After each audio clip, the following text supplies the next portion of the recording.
Hey everyone, and welcome back to the Nerdy Multiverse, finally, as today we will be going over and giving our thoughts on the Marvels movie, which is essentially the sequel to Captain Marvel, but with Monica Rambeau and Miss Marvel included, of course, as they team up with Carol. And the first part of this video will be completely spoiler free, so no worries there. But then later on in the video, I will give you all a spoiler warning before I touch on some spoilery things, such as the ending to the movie and the post-credit scene, as I do want to touch on that stuff as well. And really, just to start things off, honestly, I went into this movie with rather low expectations, as I wasn't a huge fan of the first Captain Marvel movie, as many others weren't themselves. And recently, to be honest, I have kind of been out of the loop with the MCU and such. Now, obviously, with low expectations, there's nothing really that could disappoint me unless it's an abundantly horrible movie. And just by that, this movie was not bad, horrible, or disappointing in any way, or even close to that. It was actually refreshing to watch compared to the expectations that I had going into it. Overall, really, this movie was actually very entertaining, super fun, had some good comedy, and had a great sort of family feel to it. I think my overall favorite part of this entire movie is the whole dynamic between the three Marvels, and how it developed throughout the movie and how they became a team by putting aside their differences and their past.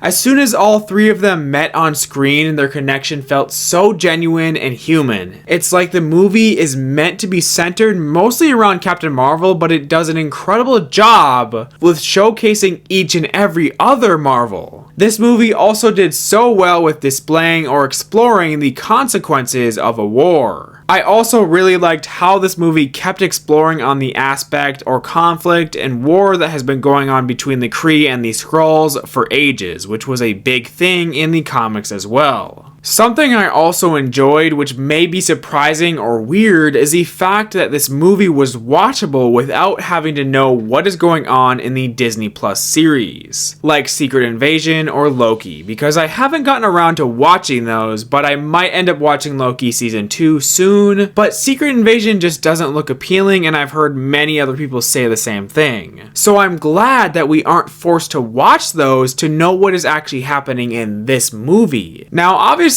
no movie is perfect and everyone has its issues, in which I will get to in just a bit with this movie. But I really just want to say that I have already seen so much hate for this movie going around the internet and people just review bombing it for absolutely no reason. This movie, in my opinion, does not deserve any of the hate in the slightest, and most of the negative reviews by critics are honestly just wrong. This movie was nowhere as bad as people are saying it is. Now, I just want to run down each character, or main character at least, and how they affected the movie and my viewing of it. So starting off with the best and my favorite character in this movie overall, Iman Vellani's Miss Marvel. Every single scene that she was in, she ended up stealing it, and she put on an absolutely phenomenal performance for this movie, and it really paid off. She was easily my favorite character in this movie. Whether it was her comedy, her emotion, or anything in between, she was the big standout for me. Now, I could also say similar things for Monica Rambeau. Her exploration of her powers and her past with Carol and the emotion behind all of that, and her send-off for the ending of this movie was all really incredible. Now, with Brie Larson's Captain Marvel, the main name that you would likely think of regarding this movie. So obviously in the past, and honestly still, her character has been hated on quite a lot and has definitely not been a fan favorite. Personally, I have never had an issue with her character really, but she's never been a top tier one for me. But in this movie, you can tell that Brie Larson enjoyed playing Carol the most, and that shows with her performance, as this was her best showing as Carol so far. All of the side characters were fun and offered a lot of entertaining moments, especially Kamala Khan Laurent's family, Goose, and Nick Fury. Just to get away from the characters a bit for a second, this film was cinematically beautiful. The shots and transitions in the action sequences were absolutely incredible. But with all of the positivity, there are some negative things regarding some characters and some aspects of this movie overall, as it does have its issues. The main problem that I had with this movie was the villain, Dar-Ben, whose name I nearly forgot while putting this video together, so just by that I'm sure you can get the idea of how her character was. She was very forgettable and definitely one of the weaker antagonists in the entire MCU writing-wise. Her acting wasn't bad or anything, it was just her writing. But in the overall scheme of things, the film falls flat in its third act. It felt super rushed, and with that, it kind of had some very shallow emotional payoffs. The third act mostly focuses on the future setups for the universe rather than focusing on the actual themes that we had presented throughout this entire movie. I do think, however, if this movie was longer, this would all be fixed, as this was actually one of the shorter MCU movies. Now, I don't want to just go on and likely repeat myself over and over about things I did or didn't like about this movie, so let's start talking about the spoilers of this movie, such as the cameos, the ending, and the post-credit scene. So this is your spoiler warning now, as we are heading into the spoilery section of this video. You have been warned. So throughout this movie, Monica Rambeau just goes by her real name, and they actually never figure out what her superhero name will be. Now, of course, in the comics, she has gone by Photon, Pulsar, and Spectrum. And they actually do say Spectrum quite a bit in this movie. But what I really loved about this was all of the comic references that could have very well been put in the movie because of Iman Vellani. As Ms. Marvel kept trying to suggest names for Monica to use, she named a few actual comic characters, and some that are very anticipated to show up in the MCU, hopefully soon. She says the name like Firefly, who is a rather small character in the comics but has fought the likes of Nova, who is also another name that Kamala suggests for Monica to use. Now, obviously Nova is a very anticipated character for the MCU, and they are definitely hinting at his eventual appearance. And while we are on the topic of nicknames or superhero names, the Kree in this movie constantly refer to Captain Marvel as the Annihilator due to her actions on the planet of Hala. Now, it might not have been an intentional Easter egg or reference, but this just made me think of the Cosmic Power team in the comics, known as the Annihilators. This team consisted of the likes of Silver Surfer, Quasar, Gladiator, Ronan the Accuser, and Beta Ray Bill. There has obviously been multiple different iterations of the team, but there has also been a few subtle hints to that team in the MCU as of late. Now, there were actually a few cameos or appearances in this movie, mainly in the movie's ending and the post-credit scene. So let's talk about the ending of this movie and explain what it really means. So the movie ends with Kamala meeting Kate Bishop in her apartment, Nick Fury style, attempting to recruit her to a team that she is putting together herself, of people that are just like her and Kate. This is obviously a team known as the Young Avengers. This team has been slowly building up its potential members for a while now, so now we have the first two confirmed members, Ms. Marvel and Kate Bishop's Hawkeye. Now, some of the other potential members that are already in the MCU are people such as Wiccan and Speed, Kid Loki, Love, Thor's adopted daughter, and Elijah Bradley, Isaiah Bradley's son, from Falcon and the Winter Soldier, who in the comics is known as Patriot. And now this brings us into the post-credits scene, where we see Monica wake back up on the other side of reality after she closed the tear in space and time that led into this reality. Here is where we see even more cameos or appearances and more huge teases for the future of the MCU. So when Monica wakes up, she is actually greeted by her mother, Maria Rambeau. But this is another reality, and we see that as she is wearing a superhero costume of her own. Now we know she was a version of Captain Marvel in Multiverse of Madness, but here she's actually binary. In the comics, Binary is basically just another form of Captain Marvel, but practically the strongest she had ever been, after she transformed her abilities and self into the Binary form. But Binary, or Maria, is not running things here, and she's only watching over Monica, who she actually doesn't recognize as her own daughter, as someone else walks into the room and starts talking. Now, if you saw this movie, didn't recognize the voice or even the character, this is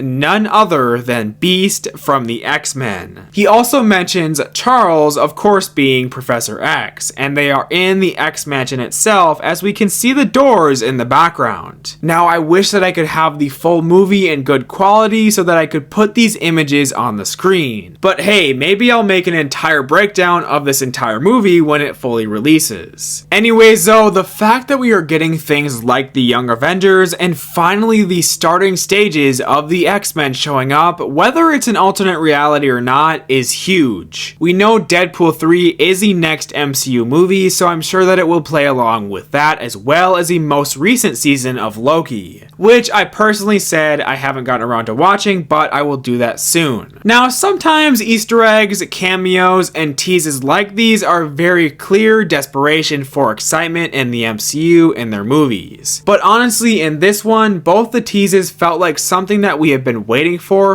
a long time and knew was going to eventually come into fruition. But other than all of that, I think that's really all I have to say about this movie. Overall, The Marvels was a very entertaining movie and a rather good one at that. Much better than Ant-Man and the Wasp, Quantumania, but maybe not better than Guardians of the Galaxy Volume 3. It had some beautiful shot scenes, great comedy, action, visuals, and characters for the most part, and was a perfect introduction to Miss Marvel on the big screen, especially for those who did not catch her series on Disney+. The villain and rushed or short-feeling third act was the main and really only weak point that I can think of, but overall this was a huge step up from the first Captain Marvel film, and if I had to rate the movie though, I think I would give it a 6.5 or 7 out of 10. It was a good one and a wacky one in a good way, but it had its flaws. However, I would like to hear about all of your thoughts on this movie as well though, so make sure to leave them all down below. Thank you all for watching. If you enjoyed hearing our thoughts on this movie, don't forget to give it a like, and with that being said, we will see you all the next time that we go through and explore the nerdy multiverse.